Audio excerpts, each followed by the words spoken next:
Hello, and thank you for joining today's virtual educational program with Cancer Support Community, Los Angeles.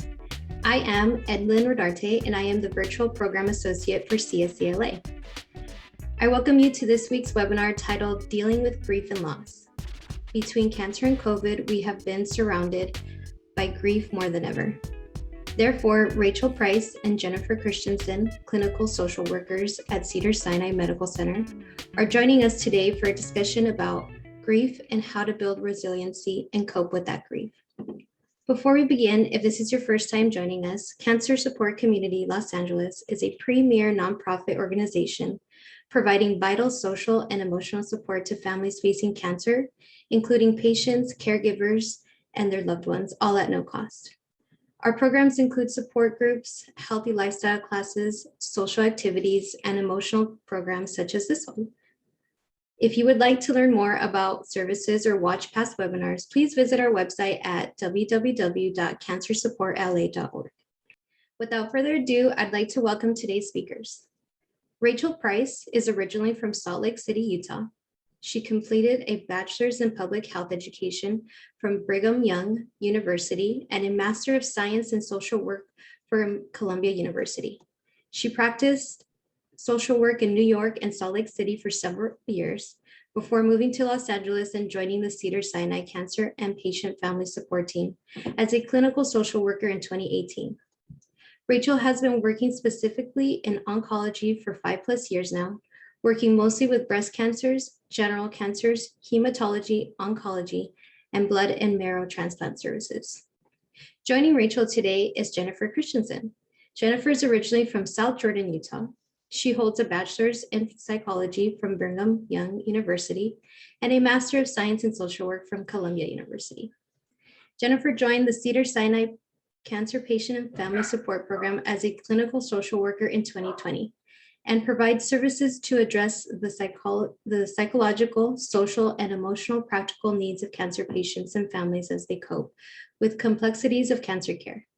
Jennifer has been working specifically in oncology for more than 3 years, working primarily with individuals diagnosed with breast cancer, head and neck cancers, and those enrolled in clinical trials. Welcome, Jennifer and Rachel. We're so honored to have you today. Welcome, everyone. We are really excited to be presenting today on dealing with grief and loss. As was mentioned, this topic is more relevant and important than ever, not only in the realm of cancer, which we're all very familiar with, but especially with the COVID-19 pandemic.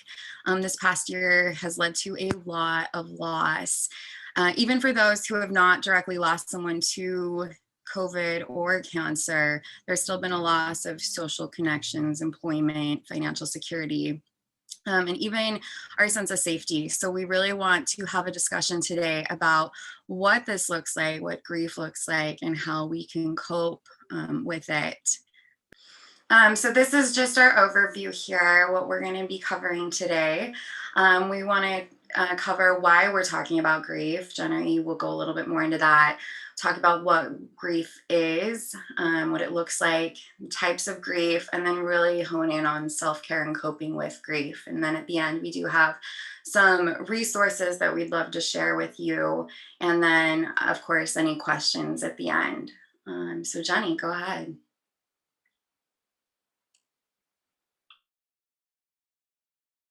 There we go. Okay. So why are we talking about this?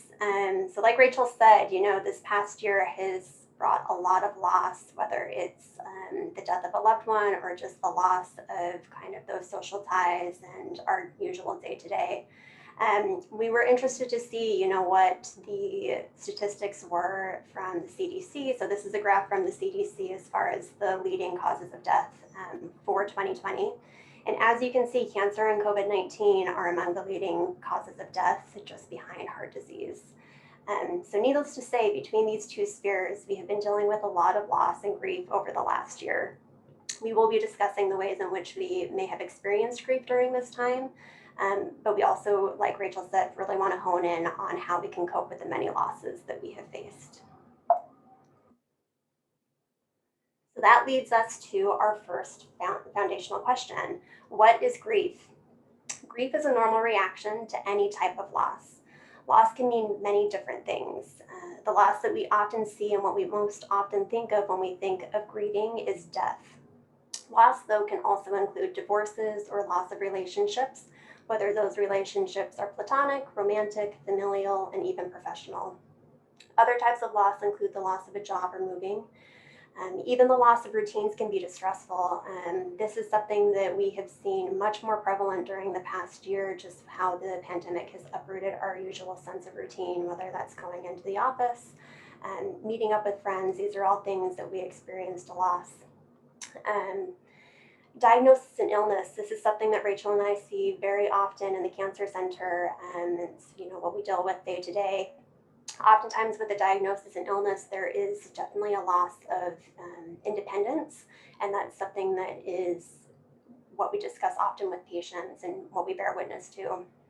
And then also, with the diagnosis and illness, that also kind of segues into the last one that we have wanted to highlight, which is opportunities and goals. And so oftentimes with the diagnosis, that also comes with these life goals or this life that we envisioned that may not come to pass. And that's something that you have to grieve that loss. There are also other types of loss that we don't have listed here, but suffice it to say, loss is something that is more common than what we may initially think. Rabbi Rollman, he is a certified death educator and grief counselor, and he's done a lot of work in crisis intervention, including work with the families and volunteers involved in the Oklahoma City bombing. He has many wonderful quotes and viewpoints regarding grief and loss, and this quote again highlights what grief is. Grief is not a disorder, a disease, or a sign of weakness. It is an emotional, physical, and spiritual necessity, the price that we pay for love. The only cure for grief is to grieve. So you're going to hear us throughout this presentation really emphasizing that grief is a normal process and a normal reaction that we experience and go through. So grief is a process. It is not something that is one and done, and oftentimes we may grieve in different ways depending on different characteristics of the loss. Is the loss something that was more personal to us, or is it something that may be a little bit more removed? You're going to have a different reaction depending on that. Rabbi Grolman has also said there is no way to predict how you will feel. The reactions of grief are not like recipes with given ingredients and certain results. Grief is universal, but at the same time, it is extremely personal. Heal in your own way. Elizabeth Kubler-Ross and David Kessler, who were at the forefront of grief research, have said this regarding the process of grief. Quote, "The reality is that you will grieve forever. You will not get over the loss of a loved one. You will learn to live with it. You will heal and you will rebuild yourself around the loss that you have suffered. You will be whole again, but you will never be the same, nor should you be the same, nor would you want to be." End quote. Remember that as you move through the grief process, your symptoms will occur less often and will also feel less severe or intense as time passes. Grief also has a purpose. So what is the purpose of grief? The purpose of grief is to help you learn to adapt to any type of loss in a healthy way. It is about moving beyond your initial reaction to a loss, whether that is shock, denial, sadness, relief even. It is not about forgetting or moving on. It is about adapting to a loss, learning to live with the loss, and recognizing your new reality. Another way of looking at grief is you have to feel to heal. This quote from Elizabeth Kubler-Ross gives us an idea of what she has learned from her research regarding grief. She says, that's really what grief has taught me, that I can survive. I used to be afraid that if I experienced grief, it would overcome me and I wouldn't be able to survive the flood of it, that if I actually felt it, I wouldn't be able to get back up. It's taught me that I can feel it and it won't swallow me whole. But we come from a culture where we think people have to be strong. I'm a big believer in being vulnerable, open to grief. That is strength. You can't know joy unless you know profound sadness. They don't exist without each other. So from this, we see that, again, grief is a process of adapting to a change. We may expect that it will burden us or overcome us, but we are more resilient than we often give ourselves credit. We can feel sad and acknowledge that grief and loss, and we can still continue to carry on. I think she also brings up an excellent point that in our culture, we believe that being strong is the main goal and the attribute that we need to aspire to. However, being vulnerable takes courage, and courage is a strength. Again, we will continue to hammer on the head that grief is normal. And finally, she makes an excellent point that we don't fully understand our joys without also knowing the despair of sadness. Loss and grief can help us to refine what we most value, what is most meaningful to us, and it can help us to fully embrace the joys in our lives. So what a lot of people don't realize is there are different kinds of grief. And so we want to talk about these main kinds of grief a little bit: the grief or normal grief, anticipatory grief, disenfranchised grief, and complicated grief. Um, and as Jenny mentioned, grief is the reaction to a loss of anything. And these differing griefs really hone in on uh, the timing of grief, and uh, and the severity of grief. And so you can go to the next slide now, Jenny. So first is grief, or normal grief, if we can call it that. But when we talk about normal grieving, we're not describing one size fits all. Rather, it's simply a process that someone might go through. There are several theories about how the normal grief process works. Today, we're going to talk about one of the most popular theories, though, and that's the 5 stages of grief modeled, developed by Elizabeth Kubler-Ross. And those stages include denial, anger, bargaining, depression, and acceptance. And again, reiterating what Jenny said, grief is something that has to be experienced. And so we want to talk about what this grief looks like, because a lot of times when we're faced with grief, if we don't recognize that it is grief, we might shy away from it and think something's wrong, when in reality we're having a very normal reaction. As we talk about these steps, it's also important to note that these steps are not linear, because grief is not linear. Any of these stages can happen in any order. You may go back and forth, you may repeat stages, but we want you to understand, again, because it doesn't feel normal. So recognizing what you're going through is a normal part of grieving, is an important part of being able to say, oh, okay, this is what I'm feeling. This is grief. That first step is denial. Denial is a refusal to believe the loss is real. It's actually a form of protection from strong emotions, or sometimes thought of as a coping mechanism. And it's there until the brain is really ready to process those emotions. It doesn't mean that we don't believe the loss has occurred, but it just hasn't sunk in. So we're not denying feelings, so we're denying feelings, not reality, I guess I should say. The next is anger. So where denial might be considered a coping mechanism, anger often masks other feelings until you're ready to deal with them. So like sadness or pain. It's often said anger can feel more powerful than vulnerable emotions, such as hurt. And that anger can be placed in a number of different places. You could have anger at a family member for not taking better care of themselves. You could have anger at a doctor, anger at a higher power.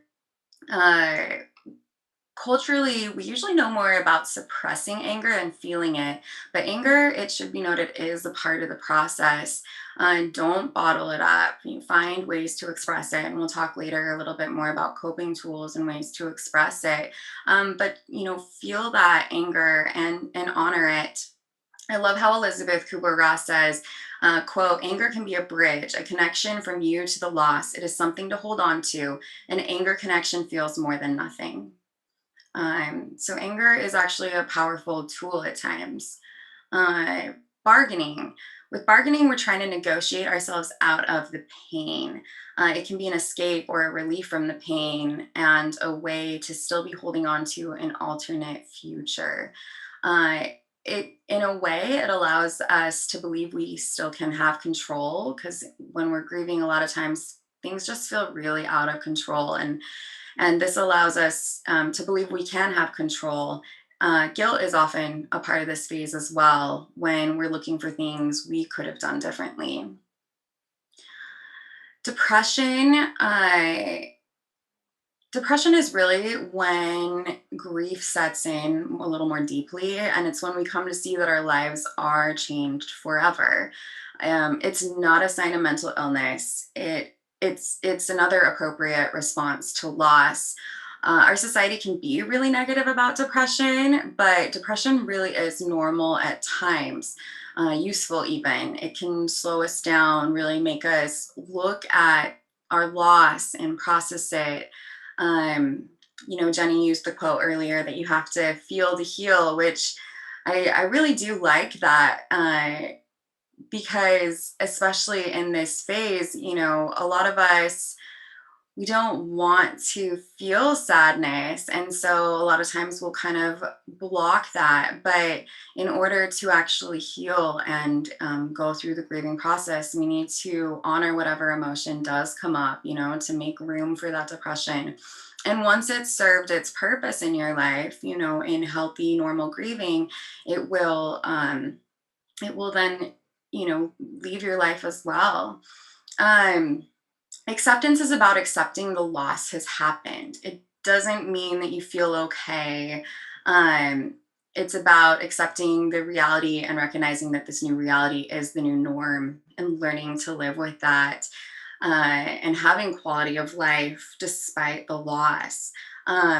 It is about healing, and we really can't learn we can't get to this place of acceptance unless we've given grief its time. And again, even though we have theory that provides some shape to grief, it is important to point out these stages, again, don't occur linearly. Everyone has their own path, and there really is no right or wrong way to grieve. One of an experience that I had when I was working inpatient, I still remember there was a patient who did pass away. And it was just so interesting being in the room, because there were a number of family members, and every single one of them was in a different place. One person was crying. One person was actually cracking jokes. There was one person who was really angry.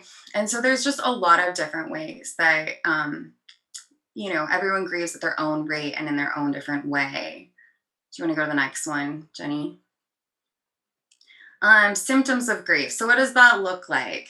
Again, in normal grief, it lasts a while. It can last 6 months to a year. And usually we describe it as a roller coaster, where early on in a roller coaster, there's more highs and lows, and it's a little bit wilder. And then as the roller coaster ends, those ups and downs become a little less frequent, a little less, gut wrenching, and things still might come up. But some of the, some of the symptoms, physical symptoms could include, sleeping too much or too little, having no appetite, eating too much. There's a lot of times people will get sick. They have a weakened immune system. And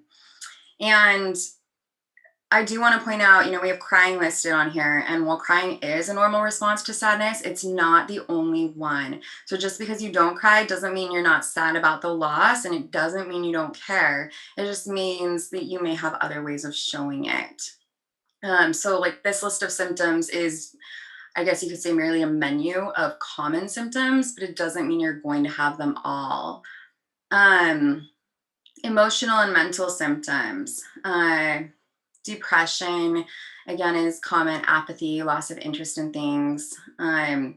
Anxiety, anger, and irritability. You can have memory issues and brain fog. And with regard to brain fog, the cognitive effects of grief oftentimes do interfere with your ability to think clearly and to make wise decisions and to problem solve. So it's good to kind of, look at where you're at and what you're experiencing. And relief is also on there, and we wanted to draw attention to that because sometimes people feel guilty if they feel relief, but especially in situations where someone's been sick for a really long time, there can be some relief. Maybe that the person's not suffering anymore or things like that. That's really normal. Spiritual symptoms are also a big thing. Often our beliefs are more than just something we have for coping, they're our sense of being. And a loss and grief can really challenge how we view the world, whether that's a crisis of faith or, questioning a higher power. Spirituality doesn't have to mean religion, though. It's just kind of our relationship with something bigger than ourselves. You might also feel a renewed interest in spirituality. There are a lot of people who, when they've gone through, grief or a serious loss, suddenly are interested in trying to find different answers in life or making meaning. Some social symptoms that are also common are withdrawal, not wanting to see others. Sometimes people do even end friendships or avoid family. Isolation can also be for a number of reasons. It could be because you're experiencing anger or irritability and people have gravitated away from you. It could be because you're depressed and self-isolating. It could be that there are some days that you are just literally staying in bed because you are feeling so sad.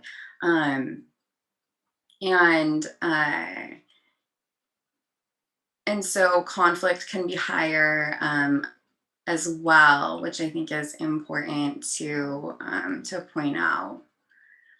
So those are kind of what the normal grief process, I guess, if you will, looks like. Again, not everyone's going to experience all of those symptoms, but if you're seeing those symptoms in yourself or in someone else, it's, recognize that it's normal. And that's why we're going to talk more about coping with those symptoms and how we can work through grief so that we can have quality of life amidst the pain and suffering. Okay.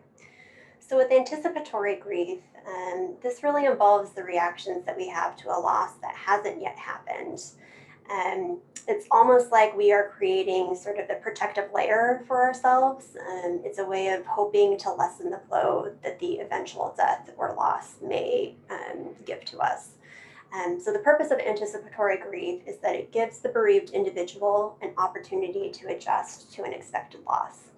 It also allows us to complete any unfinished business.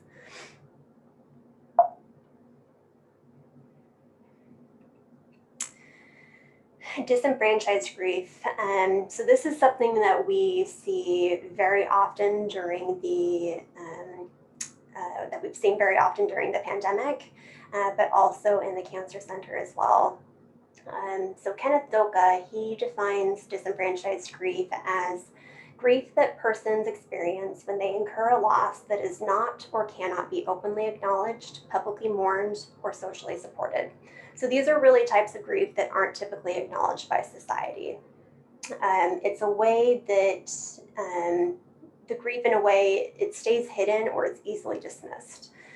So some of the types of disenfranchised grief include loss of a pet, loss of hair, loss of fertility, loss of residence, loss of jobs is one that we've been seeing a lot during the pandemic. Miscarriages, though I feel like that one is becoming more acceptable as people come to realize just how common miscarriages are. Changes in functional status, again, this is something that a lot of our patients deal with when they're going through treatment, and that inability to do things that they had done so easily in the past or things that they had done on their own. It's really a loss that they are grieving as they are adapting to that new lifestyle. Changes in weight and grief in the workplace are also also disenfranchised grief. So these are all losses that impact us emotionally and or physically, yet we often may think that we don't deserve to grieve this type of loss. This quote from David Kessler, he wrote a book called Finding Meaning, the sixth stage of grief. I highly recommend the book if you are looking for book recommendations. But he says each person's grief is as unique as their fingerprint. But what everyone has in common is that no matter how they grieve, they share a need for their grief to be witnessed. That doesn't mean needing someone to try to lessen it or reframe it for them. The need is for someone to be fully present to the magnitude of their loss without trying to point out the silver lining. And I think that's something that is often lost with this disenfranchised grief, is that we often may be kind of feeling like we're on an island on our own experiencing this, and not having anyone witness what we're going through. So, recognizing that you might be going through this type of loss, it might encourage you to actually open up to other people and really just, they may not be able to fix the grief, and that may not be really what you need. It may just be that you need someone to hear what you're going through.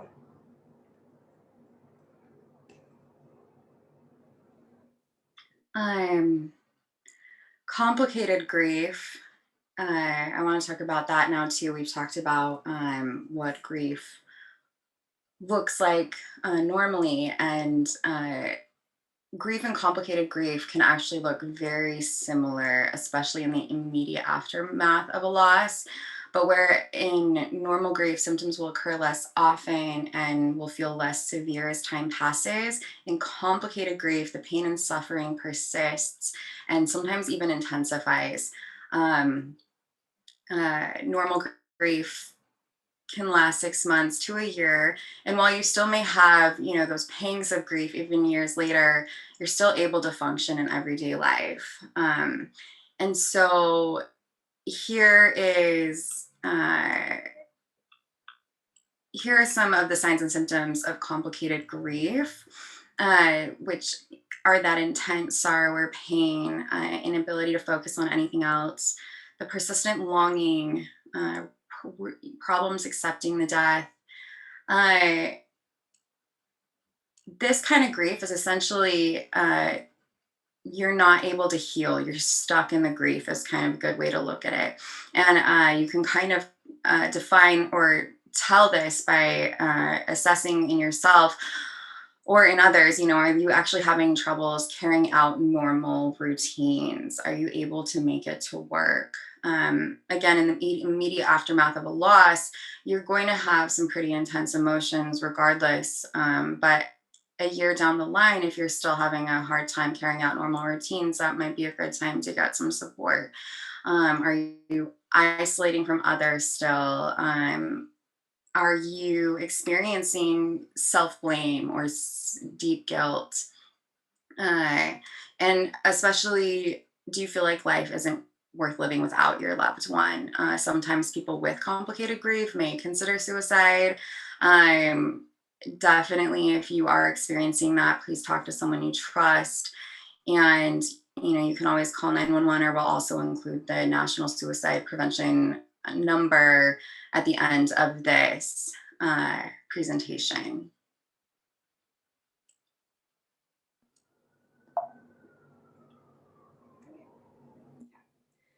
So now that we've given you guys more of an overview of the different types of grief and the purpose of grief, we want to shift gears now to what do we do about all of this grief? How do we cope with it, and how do we move through the grief? So we're going to discuss various ways in which people cope, not just through grief, but through difficult times.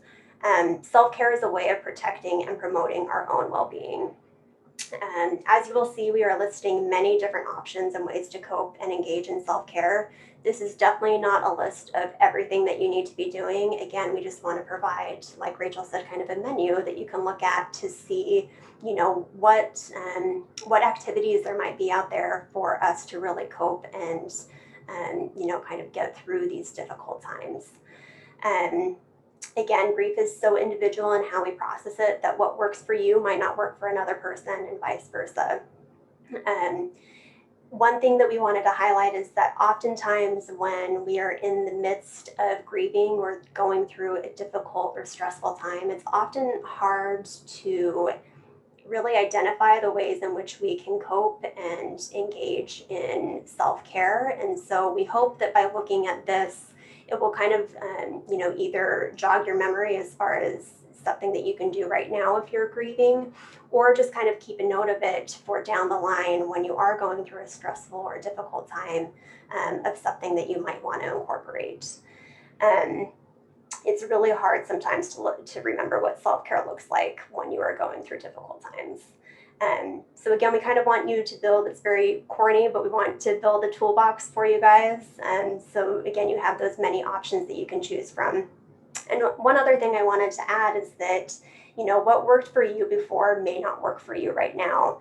I remember when I was living and working in New York, on my way home from work, I would often listen to podcasts as a way to just kind of, get away from the day. And after a while, I found that it actually wasn't really helping me decompress and to, kind of calm down from the hectic workday. And so I made some changes, and I ended up just listening to classical music, which at the time was really what I needed to decompress. So it's a little bit of trial and error of going through these things. So if you find that you try one of these and it doesn't work for you, that's absolutely okay. Just try something else and see if that one makes more sense for you.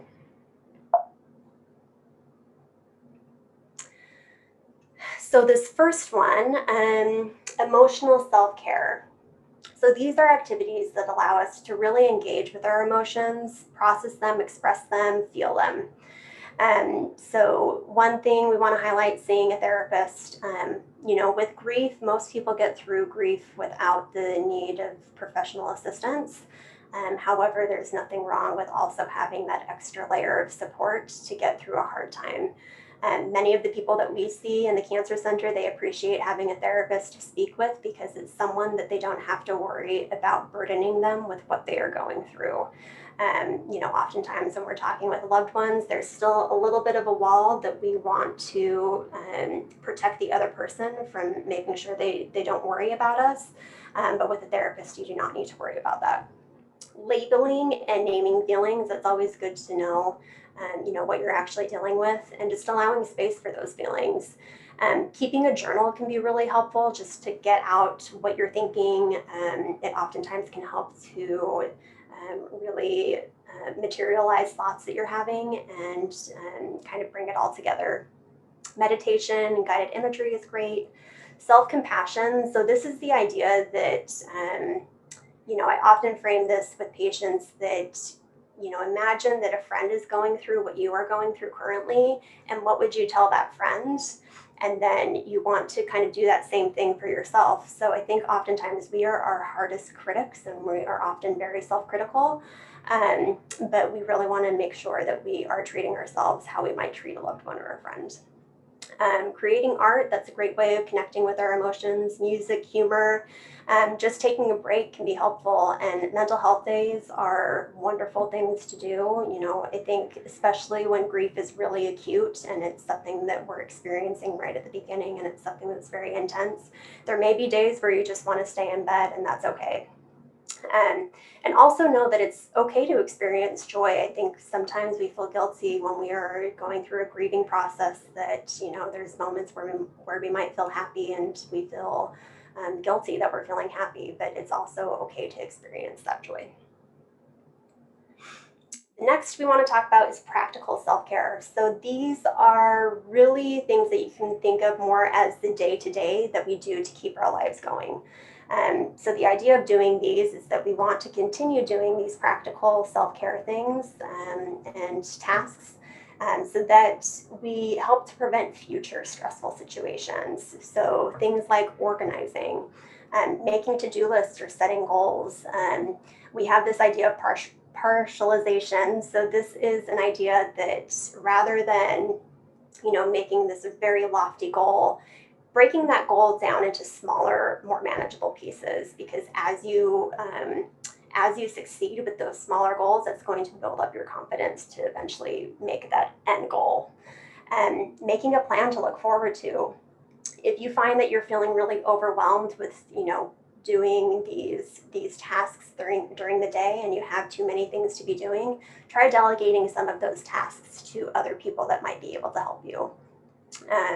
Chores, cleaning, working, routines, paying the bills, you want to make sure you're still up on that and you don't want to be, creating a more stressful situation for yourself down the road.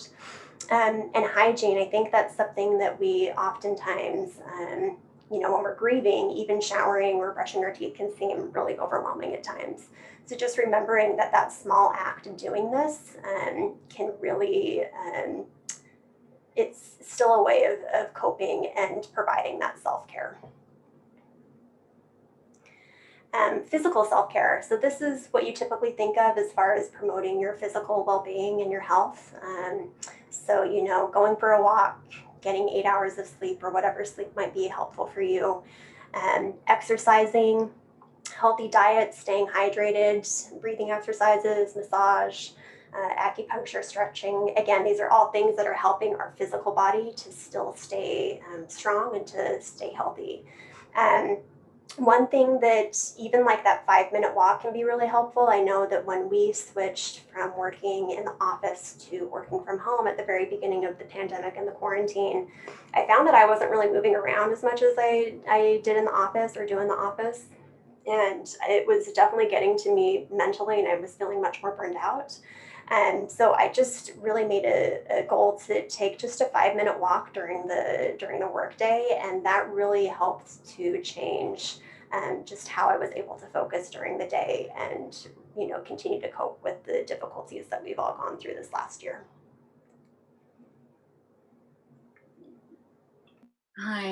So mental and intellectual self-care is also an area that can be really helpful when you're going through something, when you're grieving. For one, it can be thought of as something that stimulates your mind or your intellect, or it can also be distractions, which both things can be very helpful when you're going through something difficult. And again, as Jenny said, part of the reason why we wanted to include so many ideas is because what might work one day or through one experience of grief might not work for a later experience of grief, and no two people are the same, but also we are, evolving ourselves, and it may be that that what worked for us early on, a couple months later, we might need to be trying something else. So things as simple as reading a book, or I want to skip down, or listening to a book or a podcast. Sometimes we do get a brain fog when we are grieving, and so sometimes reading might be a little bit overwhelming. And so listening to a book can be really helpful. Playing video games. I get to work with our pediatric cancer patients, and that is one of their favorite things. I also work with our transplant patients, and those kind of things really just help to take their mind off everything. Solving a puzzle, playing chess, going to a museum, doing things that are intellectually stimulating can also make us feel like we've accomplished something. Watching a motivational TED Talk or looking at YouTube videos that are inspirational, those can also really motivate us as well. Coloring and painting. Jenny also introduced me to sticker by number recently, which is something that is kind of mindless, but also can, takes focus so that your mind is not thinking about everything else that's going on, that you can get a break from the grief. When your mind is in that place where it's just feeling so sad, these kinds of things can really take your mind off of that. You want to go to the next one? Social self-care is really important in that we know that social support and connections can be critical in helping people cope with grief. I think we can all agree it's been pretty difficult with COVID and the need for physical distancing, but I think people have also been fairly creative. But with social self-care, it's not just about spending time with others. it's really about developing a network of support or those you feel you can rely on to help care for you. That doesn't mean that you have to open up and bare your soul to everyone that you're around, but this can include communicating the need for support to someone in your social circle, letting them know, hey, I do need to talk about what's going on, or uh, letting them know that you don't want to talk about it, that you just want to go out and go to dinner and be connected with others as well, knowing they're there for you.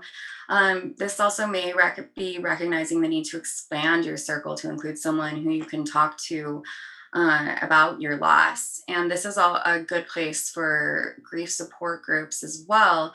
A lot of times, grief or a loss can really shake up our support systems. And so support groups can give us a place where we have shared experiences and feel like it's a place where we can hear other people's experiences and not feel so alone in them. And also, people can listen to ours. Um, in social self care, I also want to point out that spending time with pets definitely comes into play here. Um, I've heard rumor, though I can't, I don't have research to support this, that a lot of people got pets during the pandemic, to really have that extra connection, and that's made a big difference to people. One last thing about social care is that boundaries are also important and okay. It's also okay to communicate that, hey, today I just need to take some time for myself, and but keep checking in on me. Um, do you want to go next? And again, spirituality has different meanings for different people. Okay, it looks like Rachel got kicked out somehow, so let me pick up from these slides. And I'm sorry if I'm repeating anything that she may have said. But spiritual self-care, again, this can look different to many different people. We all have our own sense of spirituality or beliefs. Um, so meditation, mindfulness, prayer, practicing yoga, having a gratitude journal, it can be helpful, especially going through hard times. Being able to look back at something that you have written as far as something that you are grateful for when you're having a really difficult day and thinking, I wish that something was different. Um, Going to places of worship, connecting with the spiritual or religious community, being in and connecting with nature, essential oils, candles, Reiki, which is a type of energy healing, cleansing your space and dedicating time for self-reflection, rituals, legacy, memorialization. So we actually have a colleague who works in the cancer center, obviously, and she works with neuro-oncology, so a lot of brain tumors, and so she experiences a lot of loss with her patients, and she has created this beautiful sort of ritual and legacy where she has rocks for each patient that she has worked with that has passed. They're like little heart-shaped rocks. And then we as a team at Cedars, we also do this thing called Tea for the Soul, where we, dedicate some time every quarter as far as, really just reflecting and memorializing those that we have worked with that have passed. Next slide. So for supports and resources, a lot of people have been really engaging in meditation apps, myself included. So this is an easy thing if you have a smartphone where you can download an application that provides you with sort of these guided exercises. So Headspace is a really great one. Calm, Insight Timer. Insight Timer, I believe, is free. Headspace, there's a free version, and same with Calm, but some of them have subscriptions that you have to pay for. In the LA area, we have Our House Grief Support Center, We Spark, Cancer Support Community, and like Rachel said earlier, if you do feel like you are feeling really overwhelmed and isolated and, finding a hard time as far as, wanting to live and thinking of self-harm, this is the National Suicide Prevention Hotline, so it's 800-273-TALK. They have someone 24/7 that you can contact, and you can always call the 911 or present to your nearest emergency room. What is grief? This is a website that kind of provides some more educational information and sort of worksheets and creativity type of activities that you can really just kind of engage with. And grieve.com and adec.org are also two wonderful organizations. So we're going to go to question and answer. Those are references.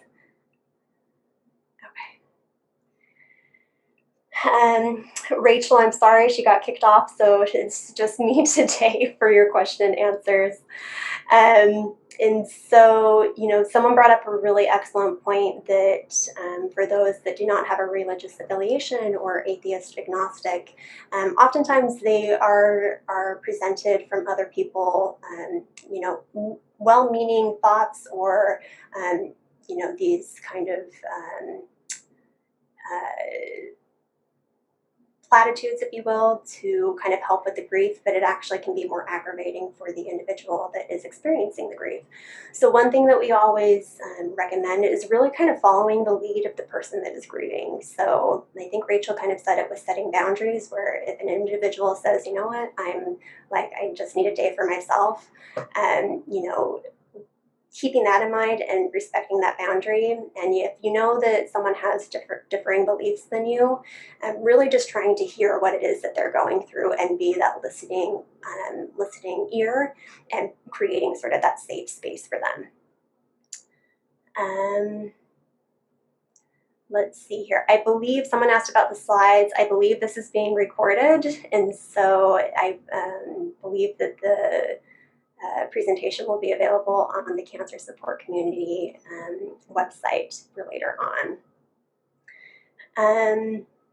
Someone else kind of also brought up this idea of ambiguous loss. That was very, it goes along with the disenfranchised grief. So this idea that, say you have a parent who is suffering from Alzheimer's and dementia, that definitely is, a loss of a sort of future that you had kind of envisioned. And it also creates a lot of caregiver burden for yourself.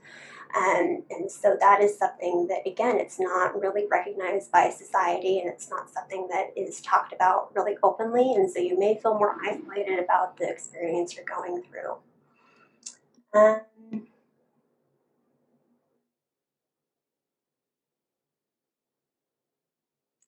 Someone asked about having, different deaths that come back to back and, having those few breaks in between.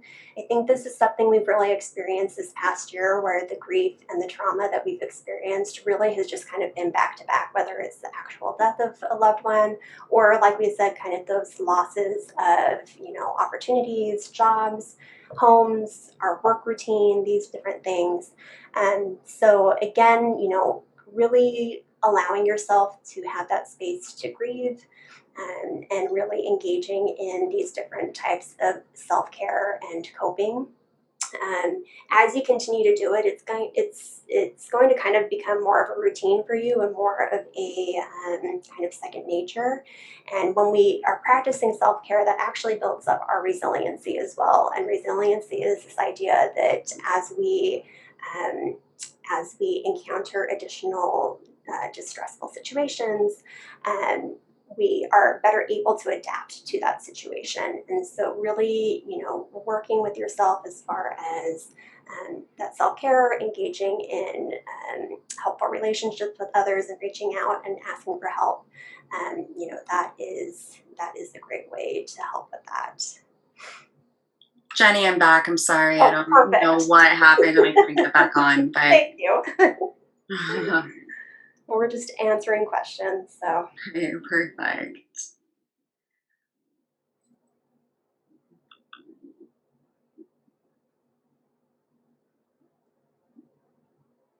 So yeah, with self-care and organizing, this idea of having something to look forward to, just kind of that anticipation of being able to go out and do something that isn't necessarily involving, the loss or the grief that you are dealing with. That's something that can be a good distraction for yourself.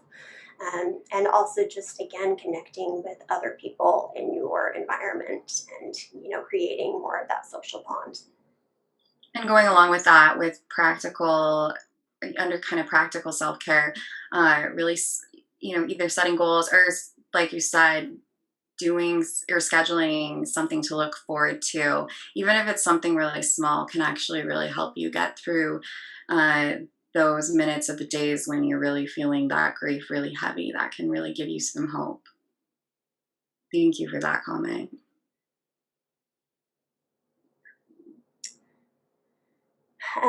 Yeah, the intellectual self-care, this idea of really kind of engaging in activities that stretch our mind and provide us with more of this educational piece. I think, especially during the last year with the Black Lives Matter movement, and that a lot of people have been reading anti-racism books. It has been really stimulating for people and really a great way to kind of educate yourself on things that you can continue to do to help with the environment that we're living in. Someone wrote this: self-care is not self-indulgent, it's self-respect. Absolutely, yes. I think that that's something that can sometimes be a roadblock as far as self-care, is that we think, oh, this might be self-indulgent, this might be something that I'm focusing too much on myself. One of the analogies that I often use is with an airplane and the oxygen masks. So, if I've never been on an airplane when the oxygen masks have fallen down, so hopefully I never have to. But the idea is that when the oxygen masks fall down, you're supposed to put it on yourself before you put it on to other people, children included, which I always thought, that seems a little odd. Wouldn't you want to help the other people around you? But if you don't put the oxygen on yourself, you're not going to be able to help the other people around you. And so again, self-care is this idea that it's really promoting your own well-being and your own resiliency and your own health, so that you are actually able to help other people down the road as well. So don't think of it as self-indulgence. Think of it as, self-respect and something that is really healthy to do. Someone asked if there's any book recommendations. One book that I really like is It's Okay That You're Not Okay. It's essentially about meeting grief and loss in our culture, where a lot of times it feels like it's not okay to be sad, to be upset, to grieve. I think that with the pandemic, people have been recognizing more of this need to grieve, and it's becoming a little bit more acceptable. But even still, that book is by, I think it's Megan Devine. That's a good one. Another book that some of my patients really enjoy is called Good Grief. And I think that's by Westberg. And Jenny, do you have other ones that you recommend as well? The one that I spoke about in the presentation, Finding Meaning, the 6th Stage of Grief, David Kessel. Yes. Someone said to please mention the, I'm probably going to butcher this, Kijong class support for cancer. So yes, there are a lot of self-healing and these healthy living type courses that are offered not only by a cancer support community. Magnolia House also offers a lot of great sort of meditation or mindfulness type classes. WeSpark does as well. So LA County really has a lot of great resources for the cancer community compared to other cities. And so really take advantage of what is being offered for you guys.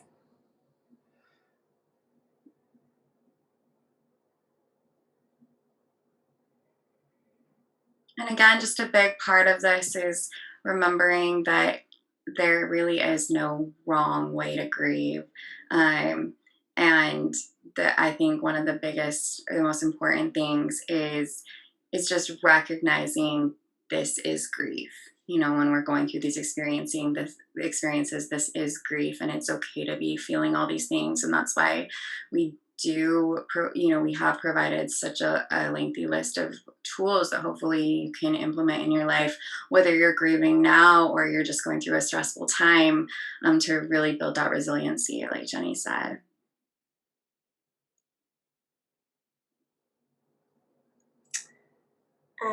The question, let's see here.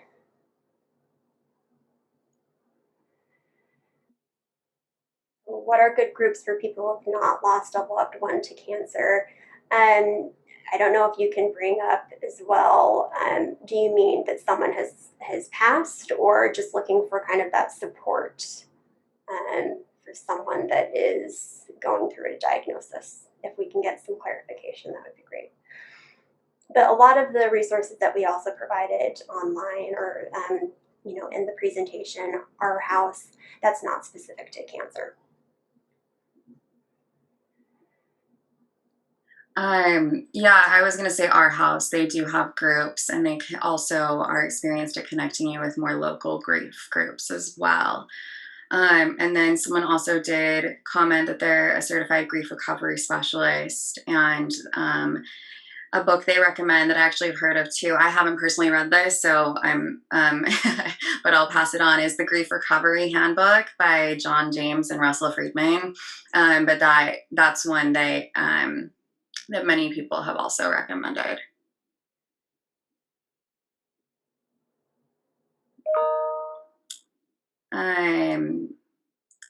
This question is, are there self-care classes at the Cancer Support Center available to people dealing with grief, but are not a cancer patient, but a relative of one? There are caregiver groups at the cancer support community.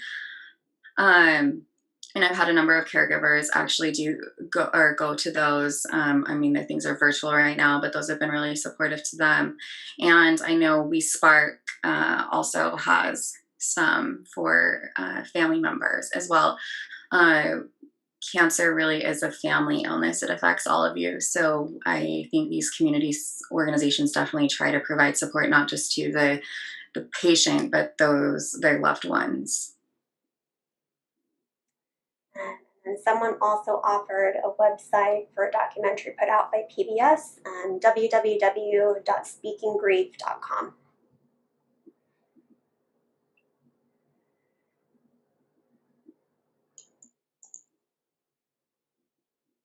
Hi. Thank you guys so much. I think if we have one more question, we can answer one more question if you guys would like. Yeah, let's see.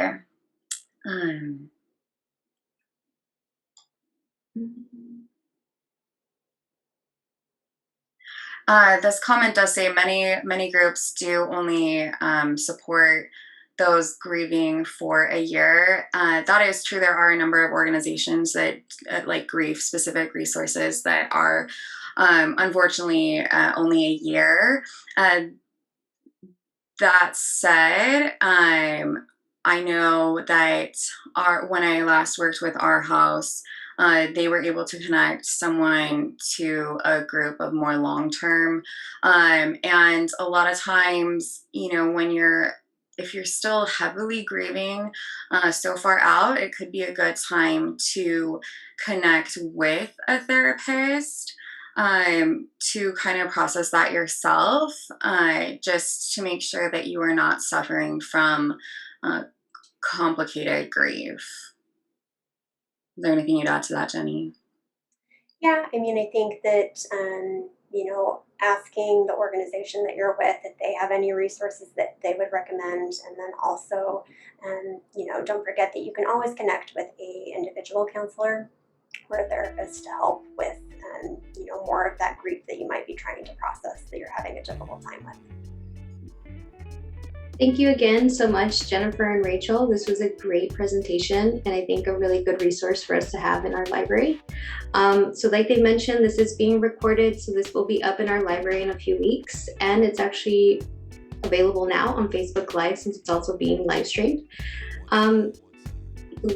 Oh, and then if you guys are interested, or like they also mentioned, the cancer support community also has a lot of groups, or a bereavement group. We do offer individual counseling. So if anybody is interested, please visit our website at www.cancersupportla.org. And I want to thank you guys again so much for your time. And I hope you guys all have a good day.